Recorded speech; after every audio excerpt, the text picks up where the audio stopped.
To the Rona, bringing us together. Okay, guys. All right, guys. Slumpbuster, episode 37. To the Rona on 3. Ready? 3, 2, 1.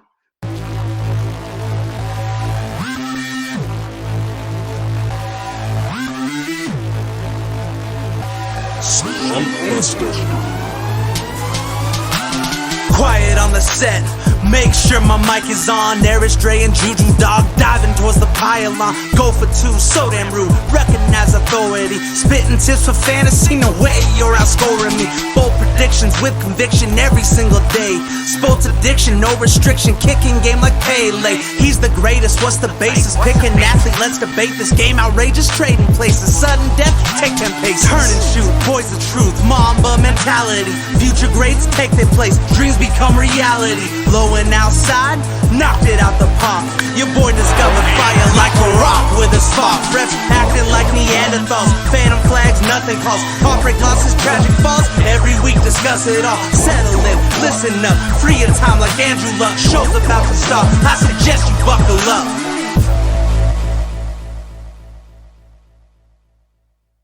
The Rona.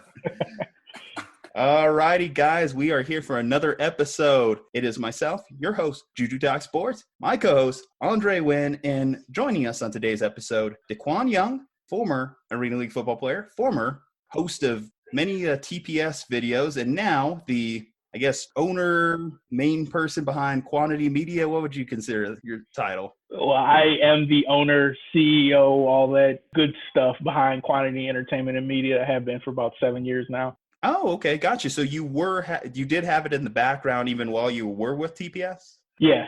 I started it after I lost my job in 2012. I was playing arena football in Missouri. And when I got back home, I founded a company, put my college degree to use.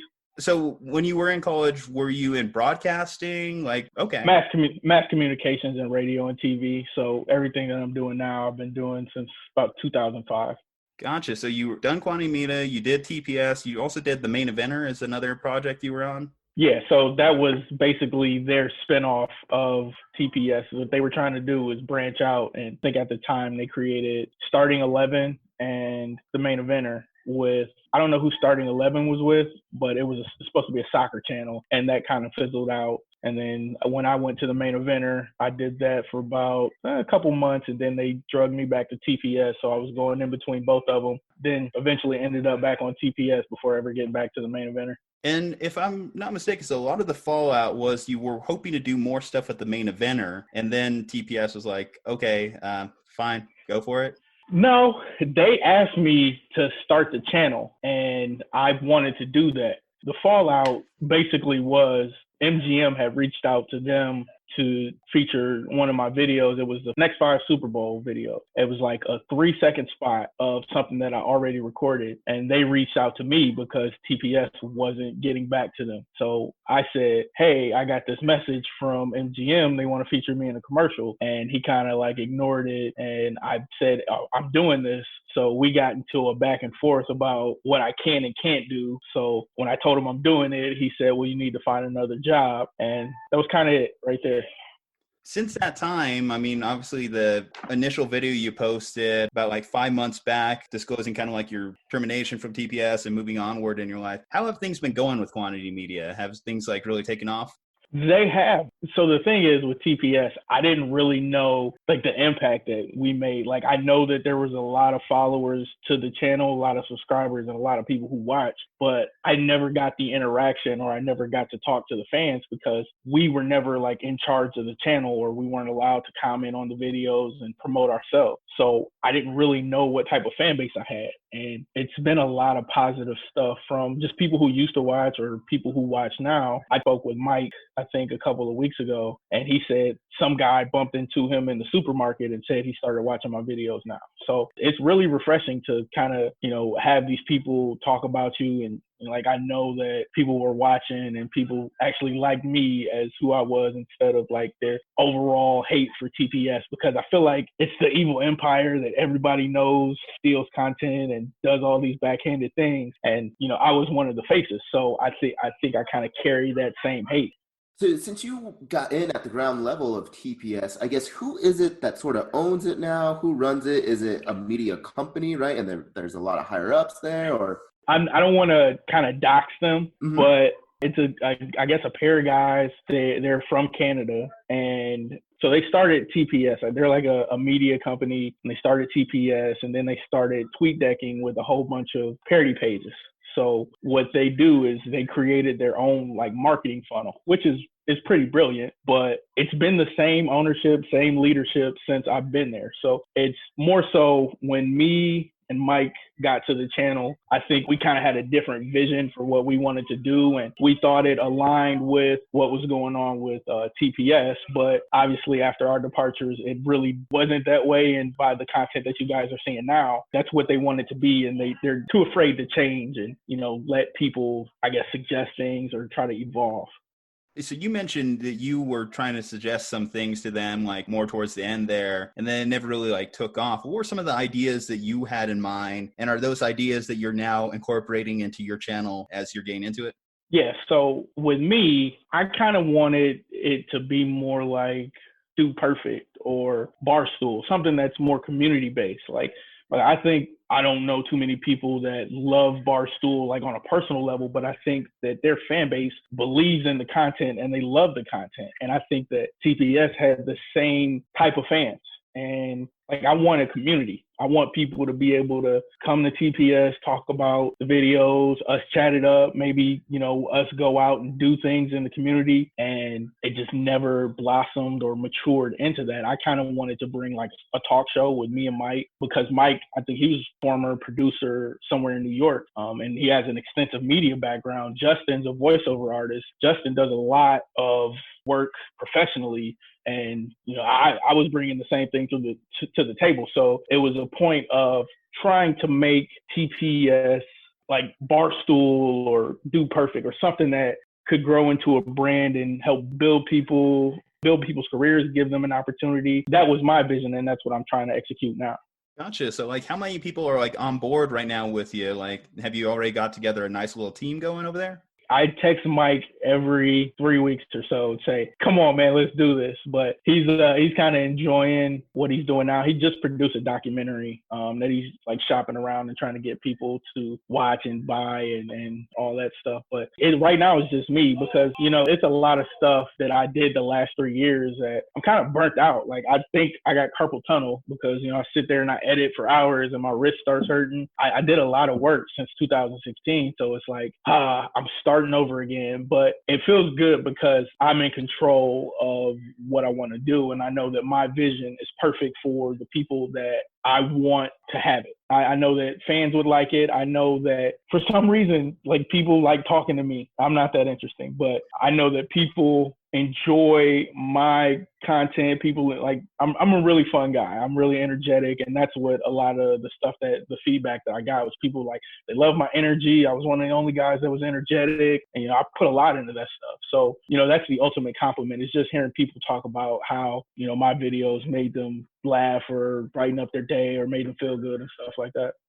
Oh yeah, no, definitely. Like whenever I would watch like a TPS video or something, I would always say like, oh, this guy's definitely got a good thing. That's why whenever I saw your video at first, obviously I didn't really have a platform. So we came together here just about like last August, have been slowly kind of building, that like slow growth. That's it's a grind, man. Yeah. Then we're here and I'm like, YouTube recommended your video to me. I was like, you know what? I wonder if I could just slide into some DMs right now. Just like get up in that inbox and like see if he's still down to talk about the story. And, sure enough, you are. And I mean, hell, you were with them from basically the start, you mentioned. And obviously TPS has now grown up to 969,000 subscribers at this current point in time. But a lot of people would be surprised to know just like how deeply enrooted. You mentioned the funnel that they have, kind of like whether it be fake Sports Center, Black Adam Schefter, NFL memes. Are there any of that other that I'm missing or not thinking of that they made? It's a lot. It's at least 11. You'll be able to pick up on it if you're friends with like 2 of them on Facebook, or if you like their page on Facebook, you'll see there'll be like 12 shares in succession. I know they have a World Star channel or World Star hip hop page, Black Adam Schefter, NFL memes, Fake Sports Center, I can't think off the top of my head, but they'll take a post and then they'll retweet it from each page, share it from each page on Facebook, and that's their marketing. And like I said, it's brilliant, but aside from like them stealing content, I think that was the whole thing. And like, it was at a point where I would like take up for them, and because, loyalty, blah, blah, blah, allegiance and everything. But I kind of tried to distance myself from it. And I knew that like once they started like I did that Crying Jordan video, and that's how they found me I posted around April 6th. Whenever I think Villanova hit the game winner against North Carolina, I posted the Crying Jordan video and they found me. And it took me about 6 or so months to come on board. I think the first video I did was like September of 2016. I went from doing that to working with them because I kind of wanted to, like, before this, I had started doing sports videos, but I didn't really have the knowledge and what I wanted to do. So when I first started there, I think I was the first guy to be on camera because Justin was doing his voice at the time and he didn't do the voice reveal until like 2018 or so. So, I was kind of like the guinea pig for everything. So you've now distanced yourself from TPS, and like you said, you've got more freedom to do things. You can do whatever you want, make whatever videos. Is there any content that you're most looking forward to putting out there? Is there any video that you're dying to do, like, hey, this is going to be a really cool analysis of, this team or these players or anything like that? So the first video that really popped for me was the NFL absolutely hates the Detroit Lions. And I made that video after the game in Green Bay when Trey Flowers got called for those 2 phantom face mask penalties or hands to the face penalties. And I'm going to take that concept and make it league-wide. And I know that somebody out there is listening and they're probably going to take it, but they're not going to do it better than I am. So, I want football season to come back around, but I'm dramatic and I'm a film student now. So I know that I play sports my whole life. I know that sports are funny. I know that sports are dramatic. I know that sports bring people together, and I want my channel to be an extended version of what I see from sports. So sports are funny. Like talking trash is funny and watching people mess up is funny. And all of these things are kind of what I tried to convey on TPS, but it all just got pulled back to the center of do what we say and that's it. I don't think I really hid my personality well. And, I guess that's what's got me to this point where people actually, like my work, is because I had a personality and I didn't just come off as reading or pushing out the content that they wanted. Speaking of funny, I think that the real question, the main question we have to ask is, what did you think of Pete Carroll's decision to throw on the 1 yard? No, I'm kidding. I know that was like the thing that got like one of the big things you're hammering on, that things just got so repetitive over there. And is there like any like good cure for that? Because the main thing that I noticed from TPS is they're trying to push out like videos every day. once every day. And then when you get into those list formats like Watch Mojo or like anything, it just starts to get to like, what new twist can we add to this? What can we do? Yeah. Yeah. Especially too, like with a moment like that. Yes, that is one of the most historic, iconic moments in sports. But after hearing about it for the 50,000th time, I understand where you're coming from with it. Like, I think because they push out so much content, that's the problem.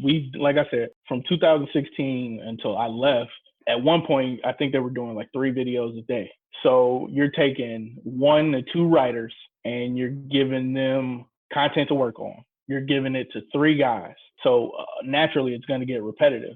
I think there was one week they sent me like 8 lists because I would ask for a bunch of lists and film in bulk, and 4 they would edit and I would edit 4. So, there goes your content for 2 weeks. There was a week where I got like 4 lists, or 4 of the 8 lists had the Seahawks play as number 1 or number 2. And then there would be a list where the Seahawks play was like number 9. Like, what the hell kind of sense does that make? But that's the problem, is they've done everything and there's nothing else that they can do because they're not willing to evolve. They're not willing to change, and they don't have the minds that can come up with good content. They stuck to the list. You're either going to get 5 people that do this and 5 people that don't do that. You're going to get a long essay type, or you're going to get a top 10 list. I try with my channel, I have a variety of that stuff. So I can do lists, I can do essay types.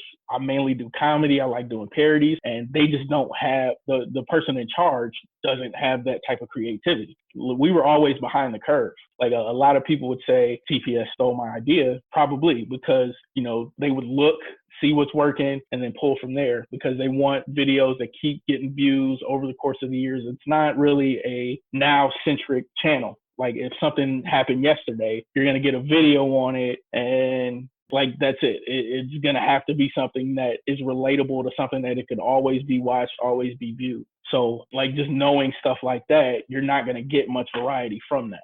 I do kind of understand that sentiment in a way too, because obviously being in sports by the week, by the day can age out like the news headlines pretty quick. So coming up with like stuff that will age well, I kind of understand where they're coming from. We kind of have kind of hit that with our channel too, like in some points. But at the same time, you're right. When you have the same three guys, you know, that have to come up with different ways to write something, there's only so much you can do. It's that law of diminishing returns that it will eventually like hit. If you could say like one fix or a couple fixes that can really like benefit them, what would you recommend? And don't worry, I'm not going to send this to them. You know, they wouldn't listen anyway. They blocked you anyway, so you know they wouldn't listen anyway. Apparently. So listen, I was probably the most difficult on the channel because if it was something that I didn't want to read or it was something that didn't make sense, I would say I'm not reading this. I know Mike was the same way. He refused to read from the writer just because it didn't make sense, and Justin would just be like, no. So like we all stood our ground and said that, you know, this needs to change, blah, blah, blah. But there's nothing that they can fix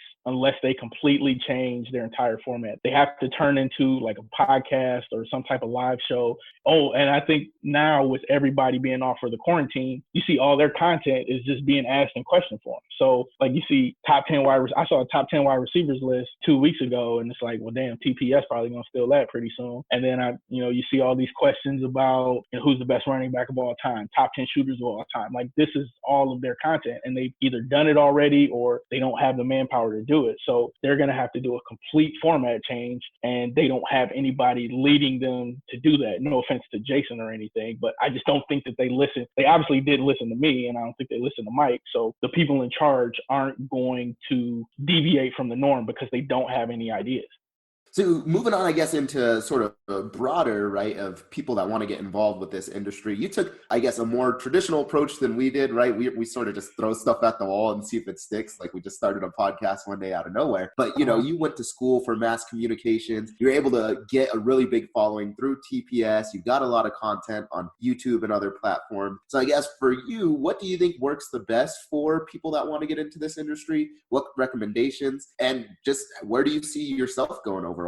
I think that's a fun question because, like, I was just like you guys. I had just lost my job and I was playing football, and I was like, man, what am I going to do? And I think I downloaded Photoshop and I started creating a graphic. I said, well, I'm just going to use my degree. And then it wasn't until, like, I went back home to Pittsburgh, I got a job at a PT place that they kind of needed a YouTube guy, social media guy. So I started working for them, and then that kind of blossomed into me making my own skits and my own sketches. And then that blossomed into me doing the parody video with Crying Jordan, and then TPS. And then here I am now. And like during the middle of TPS, I started going to film school. So it's going to be a constant evolution. If you're really good at what you do, or you're really passionate at what you do, all you have to do is dedicate yourself. Like right now, I'm kind of like this close to doing what I want to do for the rest of my life. And I think that's the fun part, is every day I wake up and it's not this big burden of, oh, I got to get paid by TPS.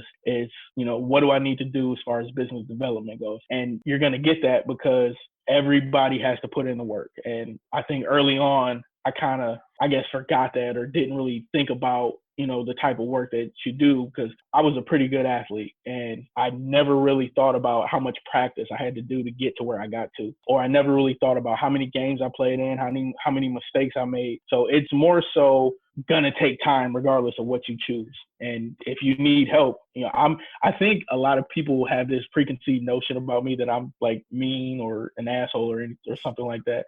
But I will literally help anybody because I always want help. So like when people reach out to me, I think they're really shocked that I respond and like I'm not some asshole. What do you want help with, man? Just like, I got answers. I got like 2 minutes. What do you need? And I always believe in paying it forward. So right now, you know, I'm trying to get my bearings to help as many as people as possible and helping myself.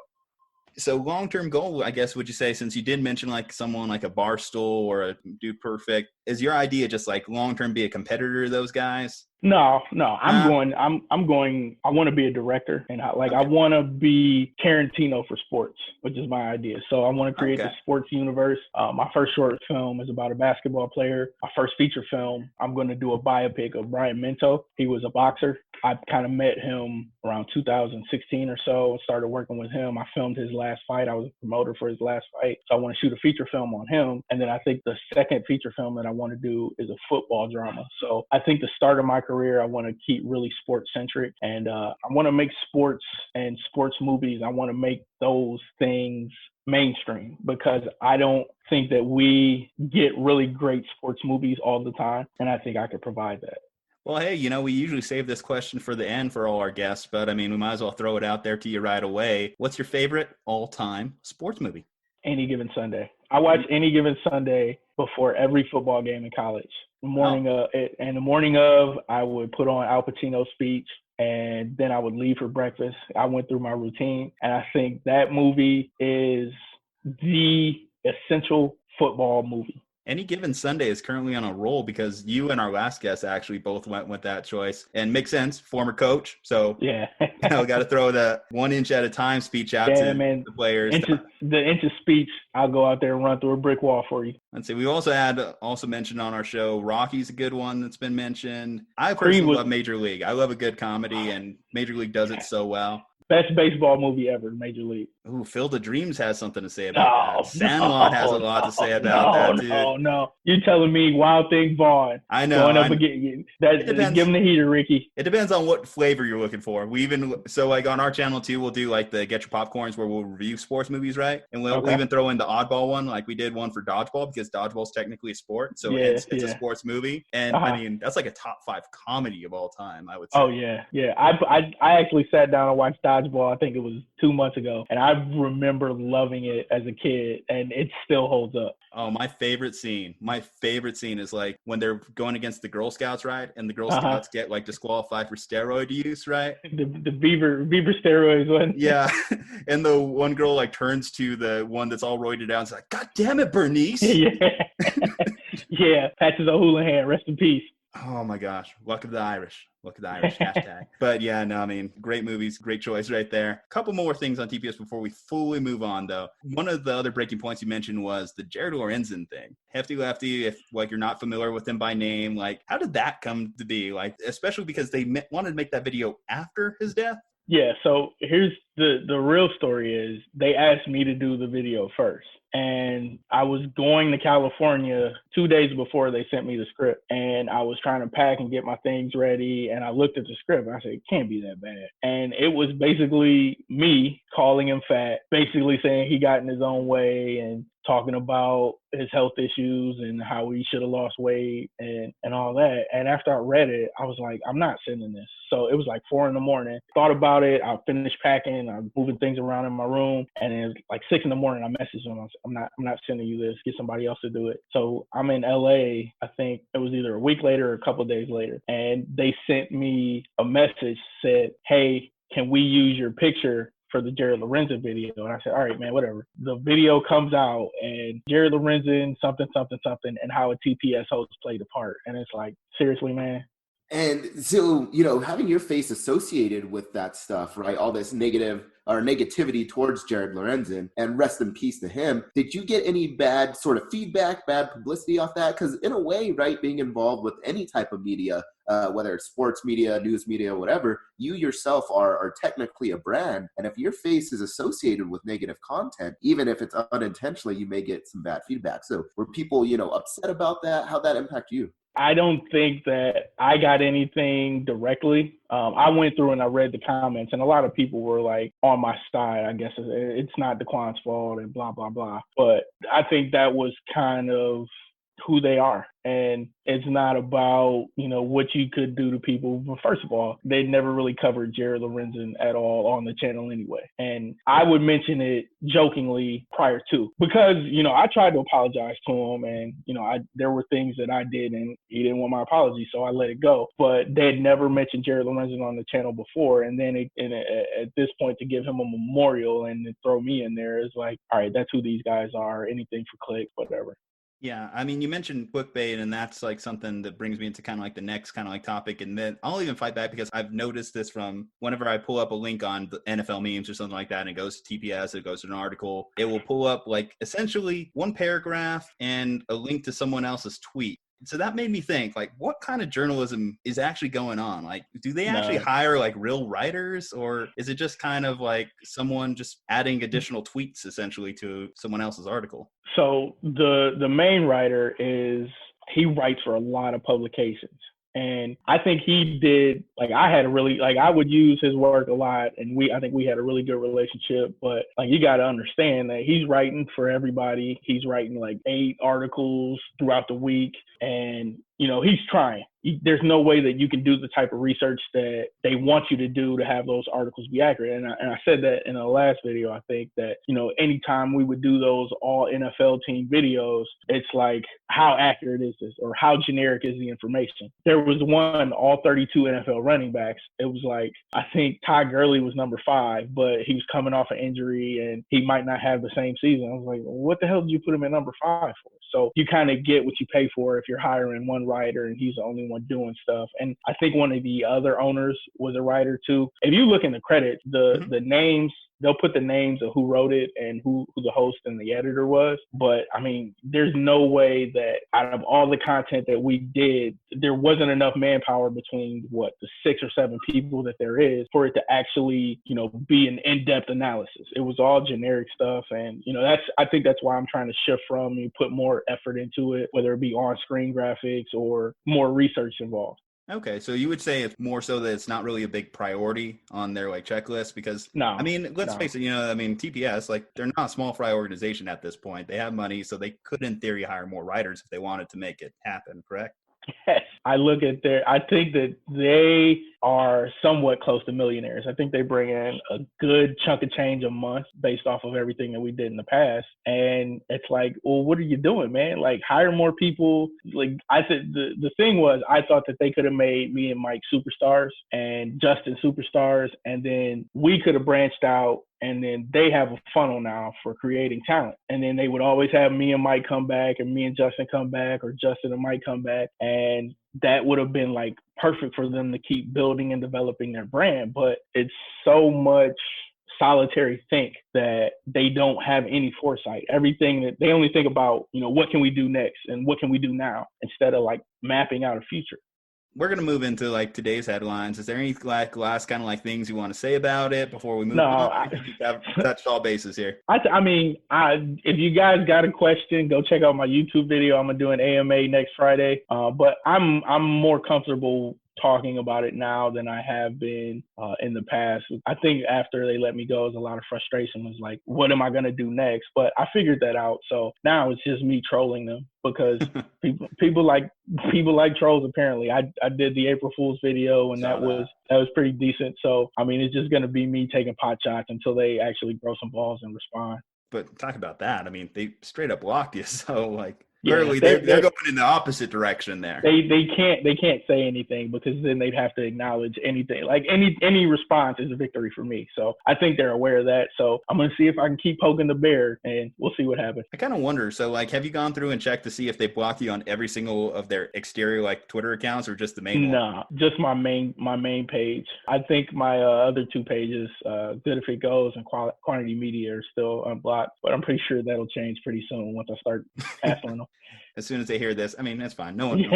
We're fine. Okay. They'll hear. I'll make sure they hear it. All right. Well, let's get into like some big news. So we mentioned this one in the pre-show a little bit. The XFL, the lone like secondary league in the U.S., folded today, following in the steps of the AAF, unfortunately. And now, I was a former Arena Football League player yourself. What do you make of this? I mean, this was a great option for like guys that didn't quite get a chance to make their NFL debut. It just needed to work out some fine stuff, put some tape out. We saw a lot of XFL guys get contracts here in the last month. So now there was a college player that got suspended that played his first, I think his second year of football. The guy from West Virginia, wasn't it? Was that like the guy that was also on the Netflix show with what's it called? Last Chance U? Last Chance U. It might have been him, but yeah, I think that was a really good opportunity, man. And it was something that, around 2008, I graduated, and there were like a bunch of on the cusp football leagues that were supposed to start. And that's something like being able to extend your career is really good. And I didn't like the football was bad at times, but that's expected because there needs to be a developmental league because there are NFL quarterbacks that aren't that good. And without playing the game, you don't get better. So watching another league fold is kind of heartbreaking because, I got a couple of guys that I played with that they had workouts, they were in camp with the XFL, and, I knew they could play football. And now, they got to go back to Arena, which Arena 1 isn't coming back. So they got to go play IFL. They got to go play, something that's a lower level and getting that exposure. XFL was legit, man. The presentation, the coverage, everything. And up until, the Corona hit, I was watching it religiously. So, it's just another failed league and it kind of sucks, but I don't think they're going away forever. I think this is kind of like, it's a suspension to restructure. Hopefully they come back. But, aside from the only thing that I had a gripe about was the terrible quarterback play. And it wasn't throughout the league. I thought PJ Walker was really good. I can't wait to see him in Carolina if he gets a shot. And who was the quarterback for St. Louis? Jordan Teamu. Yeah, Teamu was good, and Cardell played really good the first couple of games of the season. So and then he forgot which jerseys his players were wearing. Yeah, and it was starting to get interesting, man, because it felt to me like a bunch of mid-major football, like SMU and the guys that you see, like the ESPN presentation felt like a mid-major game, and the Fox presentation felt like a Fox college football game. So everything about it was good. I liked the on-field coverage. It was kind of personal, but that's what you get. And I think they dressed it up real nice to make it a good league. But actually watching it, the quarterback play, it's the only thing I got a problem with. Everything else was great, and it really sucks that it had to go away. Yeah, so looking at some of the other developmental leagues, right, and some of the other major sports, the NBA obviously has the G League, or formerly the D League. The MLB has its minors. And so with football, do you think part of the problem is because it's not an NFL-associated league? Mm-hmm. It's a lot of other leagues that, are sort of doing their own thing. Do you think that sort of contributes to why these leagues can't stick around for so long? Yeah, I think the only way that a developmental league will work is if the NFL is involved. And I'm not sure how old you guys are, but NFL Europe was around in like the early 2000s. So, I had a bunch of guys that were like a couple years ahead of me. Jamar Landrum, he played in NFL Europe. I went to high school with him. I was like 2 or 3 grades behind him. You got to have the NFL involved for a developmental league to work because nobody wants to watch non-NFL football. And the XFL didn't really prove that, but, I think if you get somebody where Roger Goodell or somebody in the NFL is directly involved, you're going to get an audience automatically. So I think the only way for spring football to work is if it's directly from the NFL.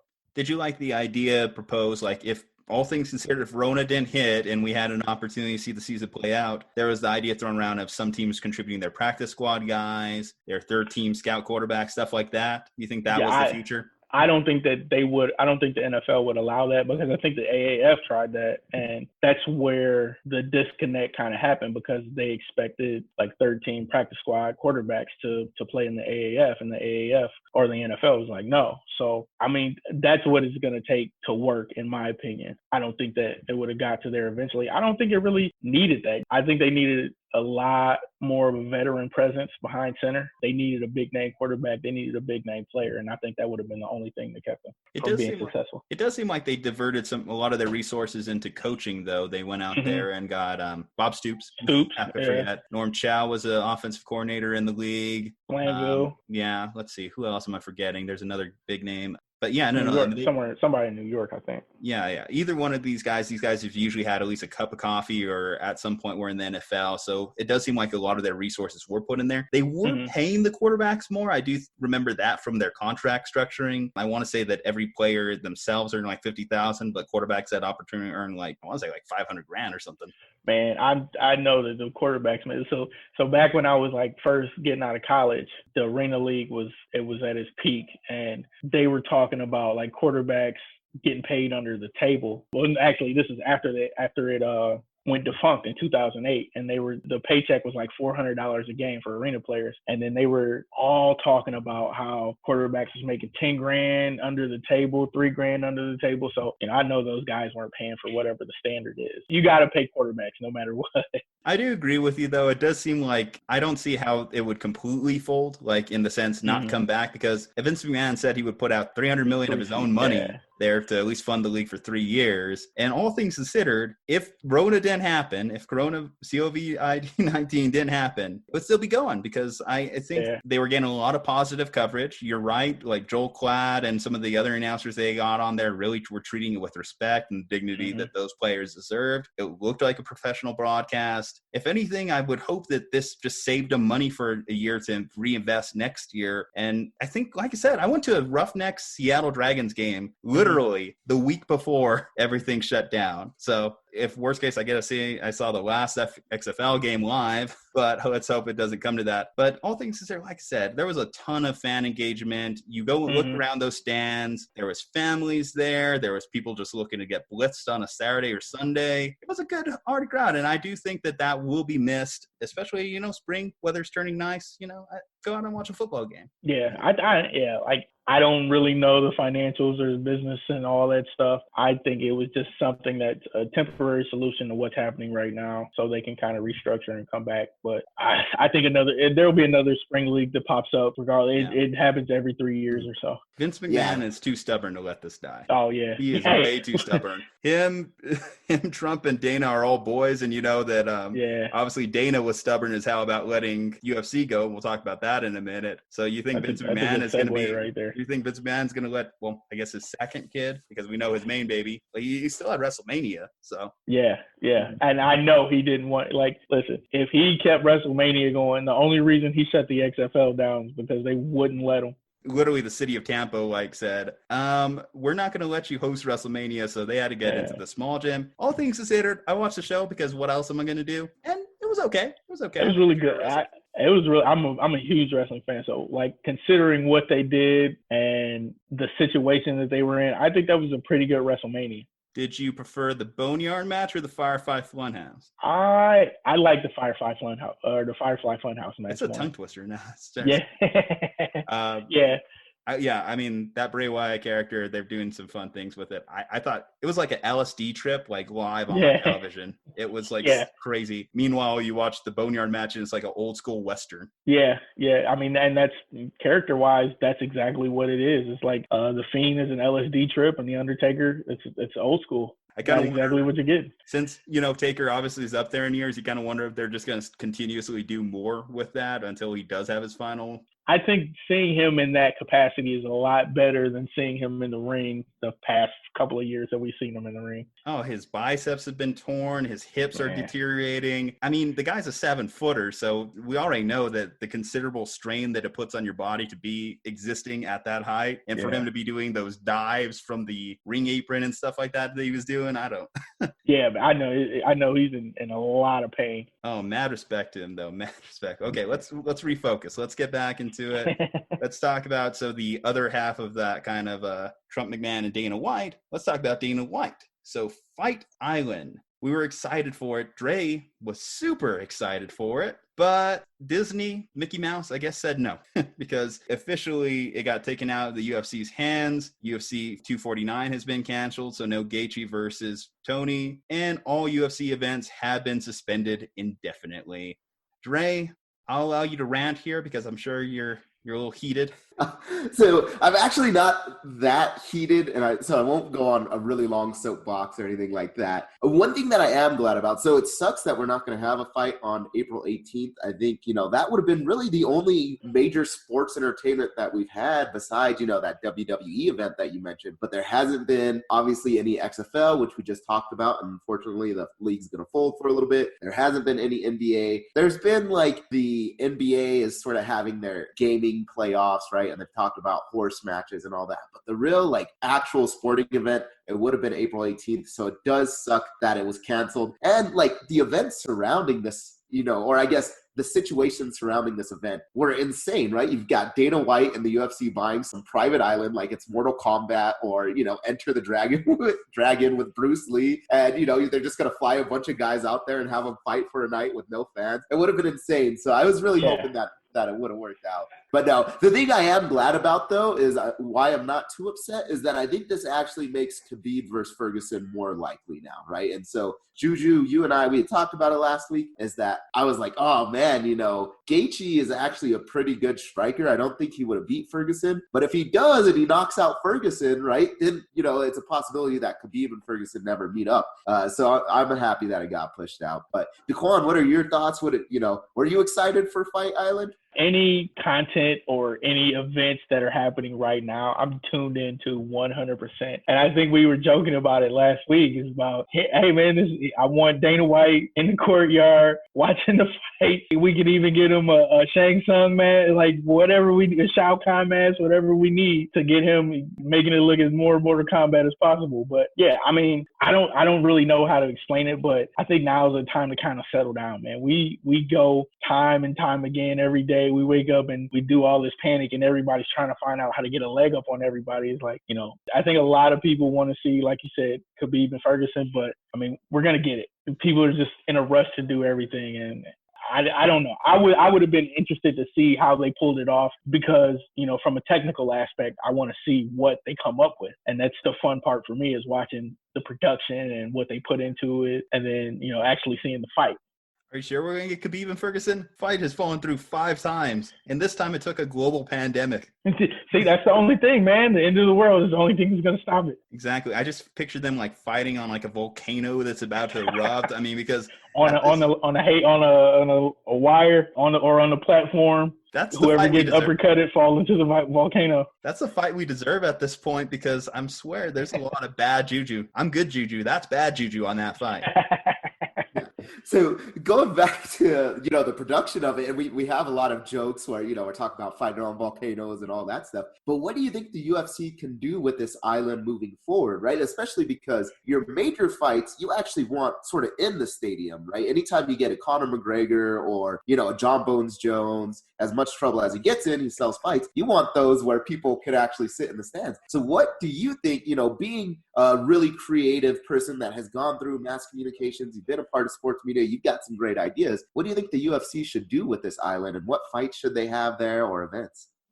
I like the cinematic stuff, man. I think like we were talking about the Boneyard match and the Firefly fight. Like I like storytelling and I don't think you can really pull that off with UFC or I think a big training montage would be really good and stuff like that. You lock people, or maybe the Ultimate Fighter, put, a bunch of Ultimate Fighter guys on there and just make it Mortal Kombat. Like that would be something that's really captivating because it's a situation that what the control is. They're on an island. They can't leave the island. They got to train and get better. I'd say you put them on there just by themselves with no crew and hell, just Mortal Kombat it up. I really think that all that Fight Island really needs to succeed at this point is for Ja Rule to become a prime investor in it. And that way, in a few years, Netflix and Hulu have a brand new documentary to push out there for us. And I will gladly watch needs it. Water. God, man, all those rich kids got screwed out of their money. That was very interesting. I watched that kind of unfold on Twitter, and it's not fun watching people go through misery, but I think that was pretty funny. All that for a Blink-182 concert. Yeah. Listen, what's my age again? It's not that cool. Yeah, especially after you turn 23. You've already heard it enough times, right? Yeah. Okay, well, speaking of getting creative, so the MLB is also trying to be just as creative as the UFC. These rule changes, let's kind of talk about them a little bit here. First off, they want to get started back in May in Arizona in kind of like a little insulated bubble, use the spring training complexes, Chase Field where the Diamondbacks play. The umpire would be 6 feet away from the catcher. They would use an electronic umpire to monitor balls and strikes. Players in stands, not in the dugout, 6 feet apart, measured out by the whatever width of the seats. 7-inning double headers to bring season closer to 162 game mark. On-field mics for players and coaches. No mound visits for catchers and pitching coaches. So, those are kind of like the main summary. There's some good, there's some bad. I think the good, let's start talking about it. I think right away the MLB is basically saying electronic umps, they're coming down the road. I think there's no debate on it. I think this is kind of their little intricate way of saying we're going to eventually start implementing the electronic ump. So arguing balls and strikes, that'll be a thing of the past. The 7-inning doubleheaders, I think that's dumb. If we can't get like a full game in, then what are we even doing? Not necessary. Yeah. I mean, if we're already agreeing that it's going to be a shortened season, a lot of leagues are having shortened seasons. The NBA doesn't even know if they're going to have a rest of their regular season. So I think baseball, we can sacrifice the remaining things. It's not like anyone was going to break an all-time season record this year anyway. On-field mics for players and coaches. They should have been doing this anyway. The NFL's done it. The NBA's done it. A lot of major sports leagues have done it. And I mean, hell, if you hear a couple baseball players shoot the shit, it's actually an entertaining conversation. So I don't know why they haven't been doing that in general. And yeah, I mean, players in stands, I don't know how that's sustainable because, I mean, if the players have it, I mean, they're still going to catch it, whether it's 6 feet apart or whatnot. Either way, I mean, initial thoughts, do you think this is something that's realistic or do you think this is a pipe dream by the MLB to get back in there by May?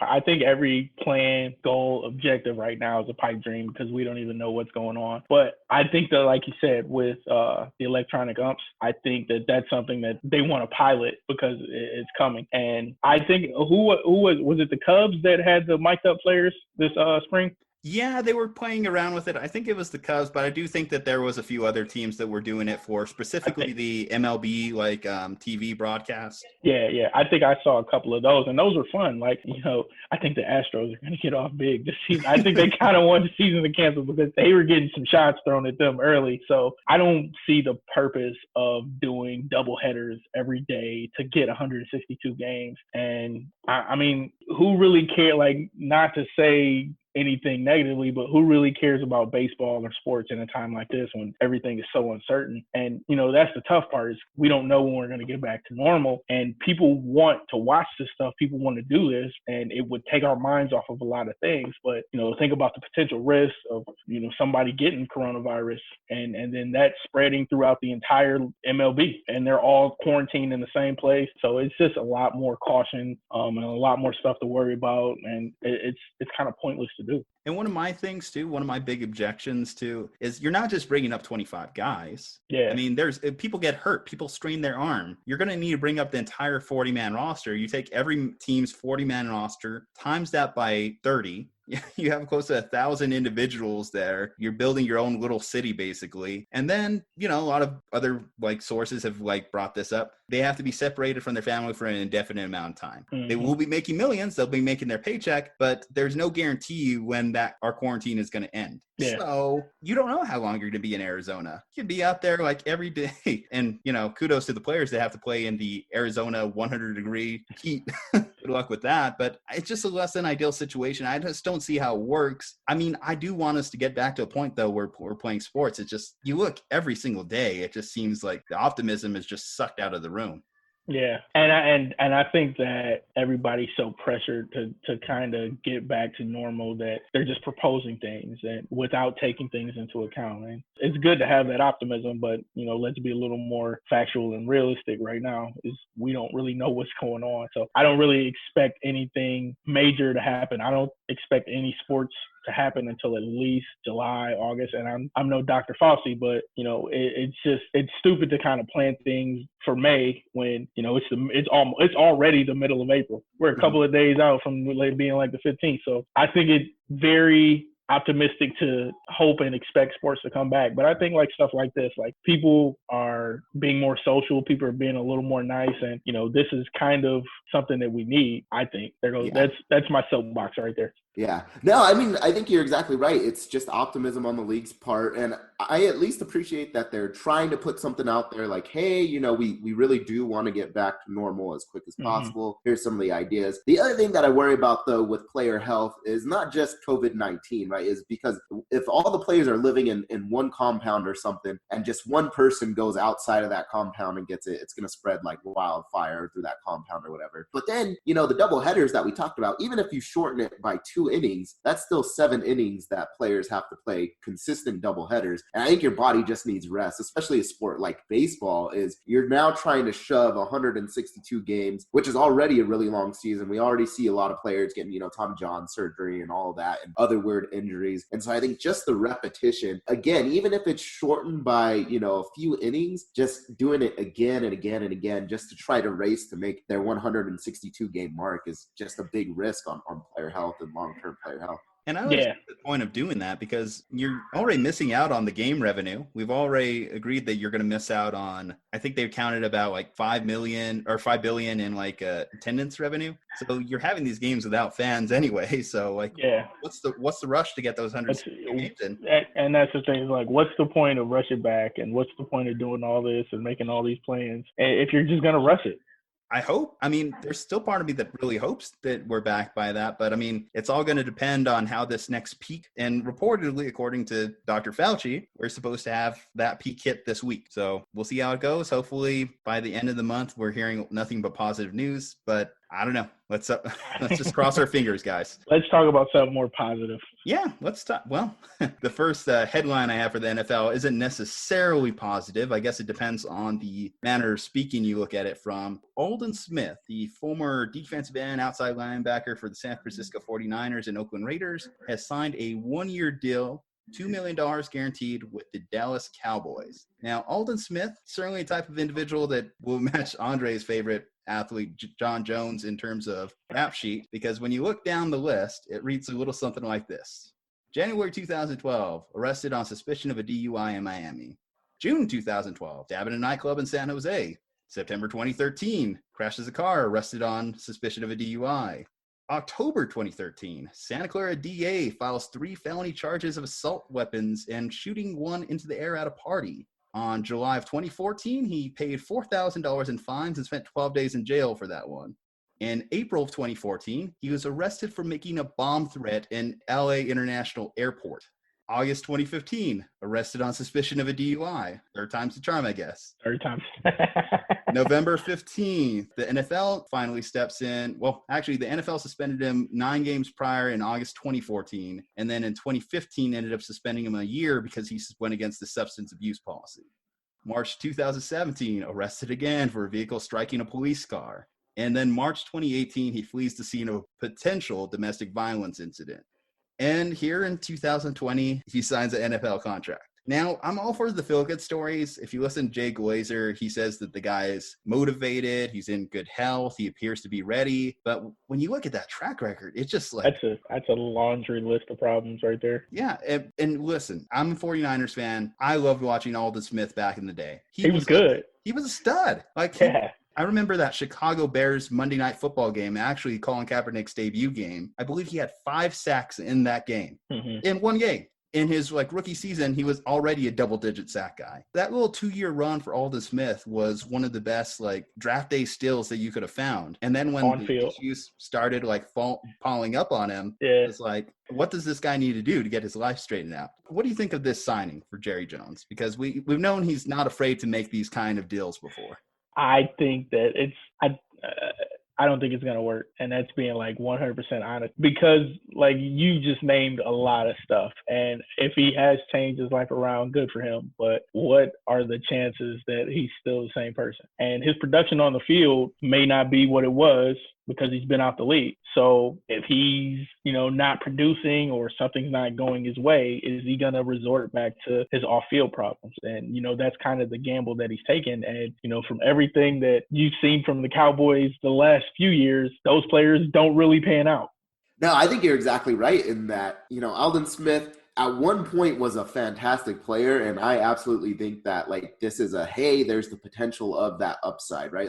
If he could play like he did in that 2012 season, I think is when he made the Pro Bowl and first team All Pro and all that. If he can create that level of production, they got him on a steal because it's only $2 million, right? And he helps immediately elevate your team to the next level. But I think you're right, is that can he still play at that level? That was 2012. That was almost 10 years ago, right? 2011 was when he got into the league. And then not only that, is you've got a whole lot of interesting personalities in that locker room, right? Is that you've got Zeke. We know that he's not afraid to be like, hey, screw you guys, I'm going to Cabo for, however many months and skipping training camp. Dak Prescott, we've heard, is a little bit, I guess, flustered right now and a little bit upset with the organization just based off contract negotiations. Amari Cooper got paid. I'm sure that he's happy, but we still know, like, even the Raiders were like, we don't really know about Amari, and he has his ups and down moments. And so just the whole locker room, I think, can be a little bit unstable. And of course, they got a new coach. Hopefully he can help keep the locker room together. But you add Aldon Smith, and it's just like throwing another piece,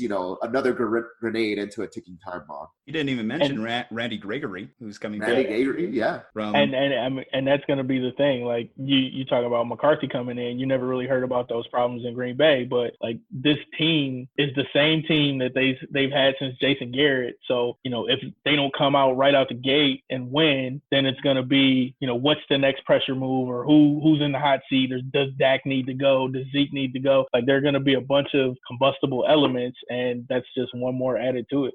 Just $2 million guaranteed is something in itself to say, because I think that's even like a little bit too high in itself to give a guy like with this like reputation. Yeah. I mean, obviously you have to pay him something, but like strictly incentive laden deal at this point. Yeah. What next? Are they going to go out there and call up AB?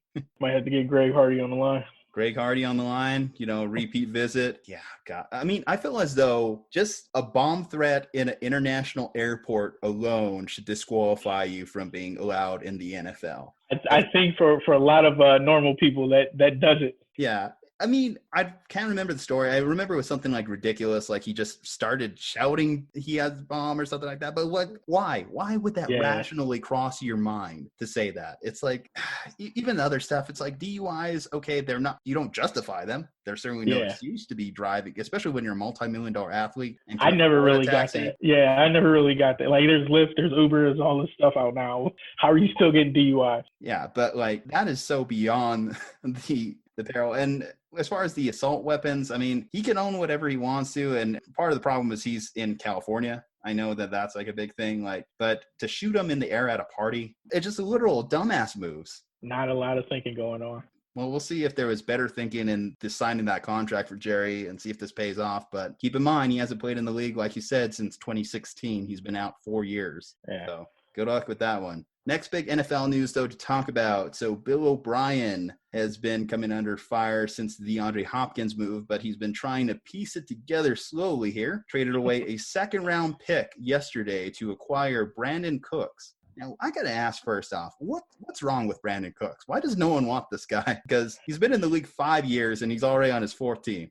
I mean, he's really injury prone, but speed kills, man. If you're fast, you're always going to get an opportunity. And he's fast. He makes plays. He made some big plays in New England, and I think people are trying to repeat that magic. But he's been hurt, and he just can't get it back. I think a lot of people would take a gamble on somebody who, with his speed and his athleticism, he's definitely gamble worthy. I think he's going to have to find one place to stick.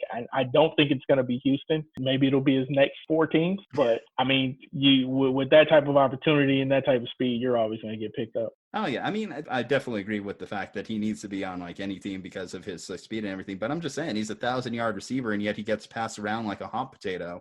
I mean, literally Saints, New Orleans, he has back-to-back. Let's see, actually Saints, New Orleans, and the Rams, I believe he had 3 straight 1,000-yard receiving seasons between those 3 teams. That tells you there's some talent there. So it's like, we got to find this guy a real home. I don't know where it's going to be, but I don't think it's going to be in Houston. I think O'Brien is on his way out, and it's something about the Belichick tree that I'm really hoping changes with the Lions and Patricia, but I just don't think the Belichick tree is everything it's cracked up to be. I think they try to take that philosophy and implement it elsewhere, but they just don't have the chutzpah to make it work. Going back to Bill O'Brien and his coaching and his GM skills, I've given him a lot of crap. But so what do you think? So basically, if we evaluate this trade that he did for D-Hop, we basically get rid of D. Hopkins, right? You bring in Brandon Cooks, David Johnson, and a 4th-round pick. Do you think that's a good enough value for a player like D-Hop? No, D-Hop is, I'm not going to say he's a generational receiver, but he's elite and definitely top 5, arguably. So, that changes an entire defensive scheme if you're facing somebody with his talent level. So you're bringing in Brandon Cooks that, we say he's a 1,000-yard receiver, but he doesn't demand the same type of attention as Hopkins. So it was, and I think I saw something where it wasn't even something where they would have to pay him, like to keep him around. So it's kind of a head scratcher of why they would, trade him away and replace him with Cooks. We had this debate actually on the show a couple of weeks ago when the trade for D-Hop initially happened, which is, what is that standard for Bill O'Brien to lose his job? Because, the team makes the playoffs. They consistently are out there winning the AFC South. Sans a 24-point comeback by the Chiefs, they would have been in the AFC Championship game this past year. We kind of more or less said that line is he has to at least make it to the AFC Championship game. What kind of scale are you putting on Bill O'Brien? Where do you think that limit is for him? He definitely doesn't have the team to do that now. So I think soon he'll be gone soon, just because they're in the AFC South. Jacksonville had that window for one season, and the Colts lost Andrew Luck last year. So by default, like the Titans got good.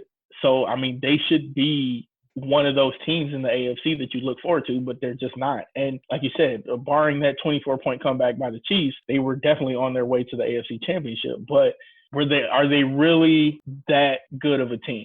Basically, you would say anything short of a Super Bowl victory or Super Bowl appearance. That's the only way he saves his job there. Kind of hard to cut him, though, with how much power he has at this point, GM and coach. I think if you're not winning, or if you're not in contention for a Super Bowl with as much freedom as you're given like that, if you don't produce, you got to go. At least if you're the owner, you only have to fire one person then. Yeah.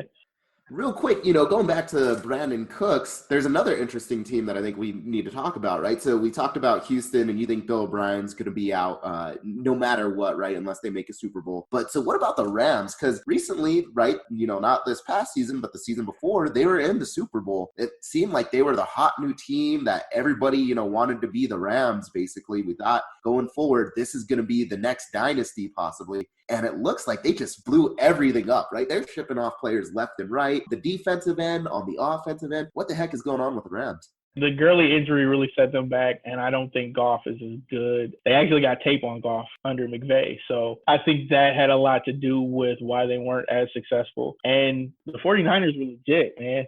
And you can't, and the Seahawks, they're starting their team. They had that down year. Was it the year before? Yeah. So I'm sorry, you're saying the Seahawks? Yeah. Well, they never really had a down year per se. Because they've at least finished with worst 8-8 each of Russell Wilson's seasons, I want to say. I don't think it was something. Yeah, I don't think it was something where they were like under 500 or anything. But the year that the Rams went to the Super Bowl, I think that they were a wild card because they lost to Dallas in the wild card round. I do remember that. Yeah, but it's that the Garoppolo factor that he missed the entire season. So that's one team that the Rams, that's 2 victories for them. And then the Seahawks haven't been as good. Well, they were good this past season, but they weren't as good as they were, going from 2014, 15, 16 and stuff. So I think the Rams just fizzled out because they got tape on Goff and people got to scheme him up. So he's getting different looks and he's not as good as, what they paid him. So they're kind of stuck in that no man's land where we gave you all this money and now you have to get better as a quarterback. And he didn't really do that.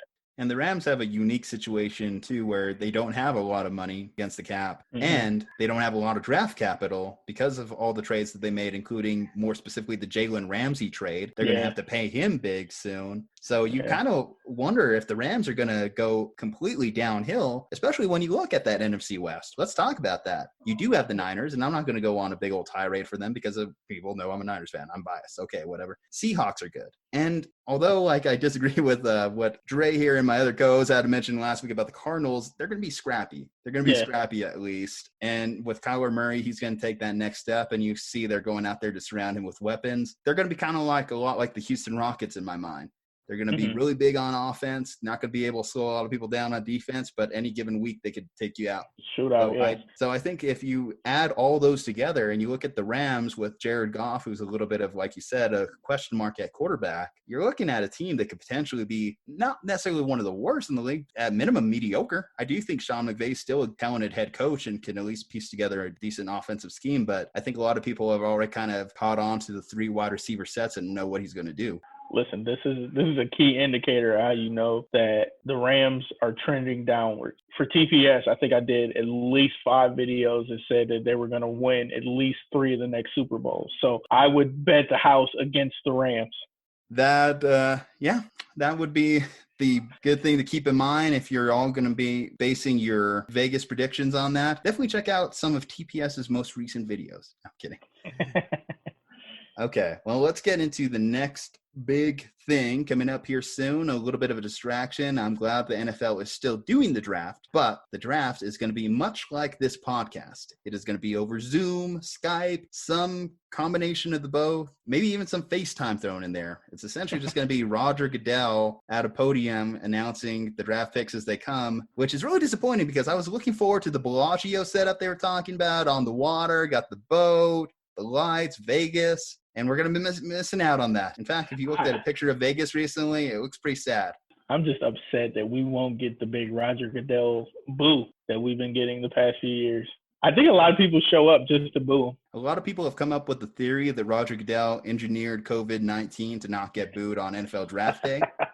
As reportedly, it's supposed to not affect the NFL regular season as this moment and just take out all his other sporting competitors along the way. I'm fine with that theory. I'd like to run with it. But, it still is going to be a big time of year. We're still going to see a lot of new names go to new places. And, I'm looking forward to see what happens. There's a couple big headlines, obviously. There are big storylines that we're looking at. So Tua, he's now declared fully healthy. Where does he go? Because in that top 5, there's a lot of options there. There's a lot of teams that are saying that we might trade up to go grab him. And if you're the Bengals, do you still go after Joe Burrow or do you say, ooh, Tua's healthy? I think you can't miss with either, but I think I'm going with Burrow just because he didn't get injured as bad as Tua did, and that's a big check plus right there. So I think they both have a very high ceiling, and I know I'm hoping that somebody trades up in that number 3 spot so the Lions can land a whole bunch of good stuff, and they still get Okuda. But did you see Tua's pro day workout that they posted today? Most of the highlights. It's not like I'm breaking down. I won't claim to be a scout. I'm in there like he's got the right arm angle, his step back, his 3-step draw on point. He looked pretty good, looked pretty fluid, made some good throws. Well, we know his strengths. He's a mobile quarterback. He's got the accuracy. His balls have a soft touch to them too. So receivers have no problem handling them. Can operate in pretty much any system. He doesn't necessarily just be shotgun. He could be a pocket quarterback as well. And for all things considered, I really will enjoy the idea of having a left-handed quarterback in the NFL again. It's something I'm looking forward to. But with Tua, so you look at the teams in the top 5. Cincinnati, they're probably best served just going with Joe still. I mean, he's the Ohio kid. He's the feel-good story. He has less concerns about his health. And then when you go down the list, you're looking at, let's see, Washington. Does Washington give up on Dwayne Haskins right away? I've been saying some things to say that they don't like him, but I mean, if the times to move, I would think that would definitely be a move that they could mitigate. I think I didn't really get a good look at Haskins. I think Tua is a great prospect. I don't know what Ron Rivera wants to do, but I think Miami's probably the landing destination for him. I think they've been freeing up a lot of space and doing a lot of things to kind of rebuild completely. And if you're going to rebuild a team or restart a franchise, you got to have a quarterback, and that would be the way to go for them. And then you could, they still got Fitzpatrick, right? I believe so. And so, Tua could take that year off, right? And he can still get healthy, still start to learn the NFL system. And I think you're right. Going to a Florida-based pro team, he would have a big following just from a revenue standpoint, right? Hey, he was right up the street in Alabama. Everybody around the country already knows him, but especially down south, right? Down in that southeast region, a lot of people are already going to know him. So I think you're spot on with the Miami guy. The thing about Miami, one thing we have come to learn about that specific sporting fan base is they can be a little bit fickle. Teams can get forgotten pretty quick if they don't have necessarily the star power. Tua instantly injects some star power to that team. He's a talented young kid you can market behind. And I think in South Beach, he's a brand that you can sell to those fans and get them excited to actually go to a Dolphins game, which is something that they haven't had since Marino. Yeah, but I mean, you don't really want. The thing is like throwing them in the fire right away. Like you want Tua Mania to run wild, but you don't want to have to put the pressure on him to be a starter in his first season and potentially risk that injury of coming back too soon. So I think you got like marketing and everything. I think that'll be a big thing, and I think that's why Miami wants to do it. Yeah, the thing about that, so obviously you mentioned his health concerns. They have Ryan Fitzpatrick there, so those are a couple factors that could keep him on the bench. But we have seen the new wave of NFL quarterbacks. It's just an expectation that they go out there and play. Mm-hmm. Or if they don't go out there and play, the media is going to pressure them until week 4 we get a switch, despite them being ready or not. A lot of people have moved towards the philosophy the best way to learn is to play. So even with that said, even what you just threw out there, Miami can afford to put him on the bench in week 1? I think so. I don't think you want to risk your future on the start of the rebuild. And while they still have Fitzpatrick, who is serviceable, he'll get you some wins. You want Tua to be prepared 100%. You don't want to worry about health issues. You don't want to worry about on-field issues, playing schemes. You want them to learn the game the right way. I think so. My most logical thinking was if the Lions were in a better position and they didn't lose Stafford for all this year, but somehow they still ended up with the 3rd pick, like having him pull an Aaron Rodgers and sit behind a good quarterback and kind of wait. I think that would have been a perfect situation for him. Like, I still kind of want them to take Tua just so, okay, Matt, you got 4 years or you got 2 years and we got this guy grooming, that we're grooming behind you. This is going to be how we do things. And that way, there's no pressure for Tua to play next season. There's no pressure for Tua to play this season. He gets to learn the game. And by the 3rd year, if they don't win the Super Bowl or they don't do something big, you can kind of ship Stafford out of there or let him retire or whatever he needs to do, because he's going to be, 37 by the time Tua's in his 3rd season, and they're going to be pushing for him to play. But finding him a team where there's a serviceable quarterback, he can learn, he can get better, and then he can play. I think that's the best way for his career trajectory to start. Chris, you have something? Yeah, I was just going to talk about the point you mentioned earlier, Juju, when we're talking about left-handed quarterbacks being in the league. We obviously don't see him that often, and I can't remember the last time we saw a really mobile left-handed quarterback. And so I think that's actually one of the underrated things when it comes to Tua, because if you're building a roster, right, everybody knows that the left side of the line is more expensive, just because if you're a right-handed quarterback, you got your back turned the other way, and you need a really good left guard and left tackle to make sure that you don't get blasted on that side, right? You don't get blindsided. And so I think if any team that is able to draft Tua, as long as he's healthy, that might even be able to change where you can go with your roster, sort of the plays that you run, right? Is now you don't have to spend as much money on your left tackle, left guards, and you could spend a little bit more money on, the right side of your line, which tends to be a little bit cheaper as far as pay, and you just have a few more options right there of what you can do. And so I just wanted to say, I think it's an underrated point that he is a left-handed quarterback that can play at such a high level. That's a really good point. I think Steve, would it be Steve Young, the last mobile left-handed quarterback? Well, no, we're forgetting a big one there. Mike Vick. Vick, oh yeah.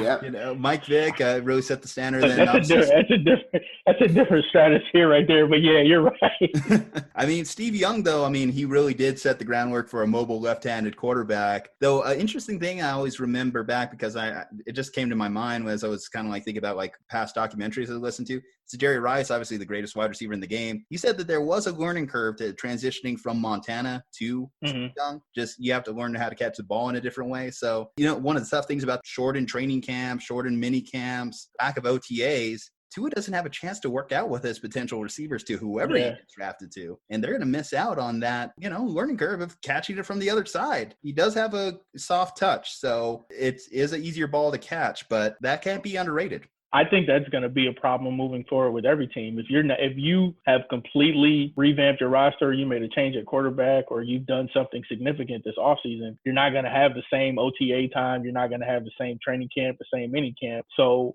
you're looking at teams that have played together last season or the last few years. Those are going to be the teams that are ahead of the curve by whenever we resume football.